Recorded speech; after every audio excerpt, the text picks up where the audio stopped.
Chapter 17. Surprise. I almost fell over. "Hi, Mrs. Morton," she said, a big smile on her face. "Hi, Suds." I almost fell over again.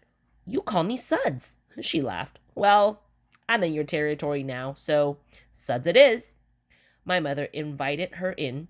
We sat in the living room. My mom offered her tea or coffee or juice, but she said no thank you. The smile didn't go away.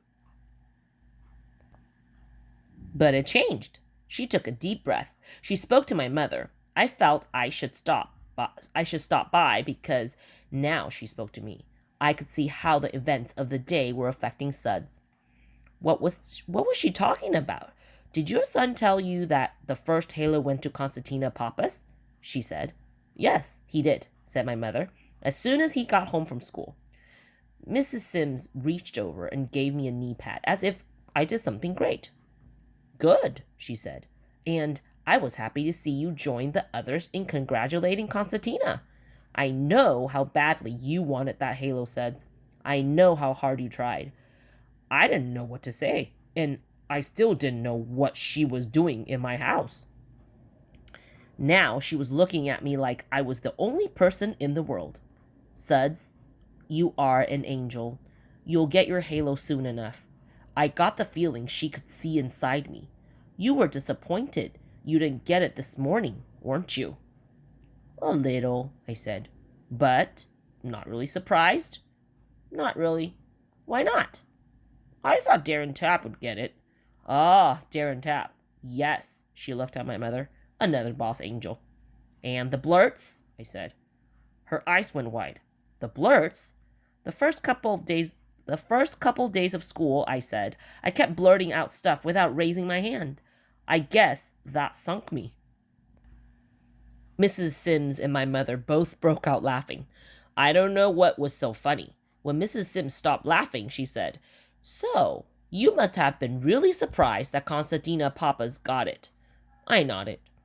"Because you didn't even think she was very interested, did you? You didn't think she was even trying." She poked my knee. "Did you?" "No," I said. "Well, guess what?" she said. "What?" "You were right. She had no interest in getting the halo. Not at all. She wasn't even trying." "Really?" I said. This was getting more and more confusing. She nodded. "Really." And then a funny thing happened. In all my years of doing angel halos, it's never happened before. She stopped talking and just stared at me. After a while, it occurred to me that I was supposed to ask what happened. So I did. "What happened?" "Remember the day you put the note on my desk, telling me how you saved the runaway dog in the street?" "Yes." "Well, somebody else left a note on my desk." "I know," I said. "Darren Tapp." She stared at me, at my mother. She blinked. She shook her head. "Nope, not Darren Tapp. The note was from Constantina Pappas." I just stared at her. She leaned in towards me. "Would you like to know what Constantina's note said?" "Okay." "Her note told me that the same thing yours did." I was more confused than ever. "Huh?" I said. "She told me she was up the street that day and she saw the whole thing. She saw how you ran into the street and stopped the little dog from being hit by the car. She said it was such a wonderful thing you did that she thought I ought to know. She wanted me to know that you were an angel even after school." "Oh, oh, oh," I heard my mother say. I looked at her. Her eyes were glittery. "And that's why I gave the first halo to Constantina Pappas," said Mrs. Sims. "Because, yes, she was trying to get the halo, not for herself, but," she smiled, "for somebody else." My mom gave a little whistle. She was fanning her face with her hand. Mrs. Sims stood up.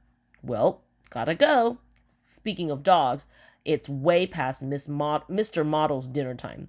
At the door, Mrs. Sims turned and gave my mother a hug. Then she hugged me.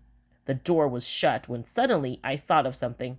I pulled open the door. She was almost to the sidewalk. I called, "Mrs. Sims, my mom says you have spies. Joey Peterson says no. Who's right?" Behind me, my mother was laughing so hard I thought she might get sick. So was Mrs. Sims. She was wobbling. She hardly made it to her car. I never got an answer.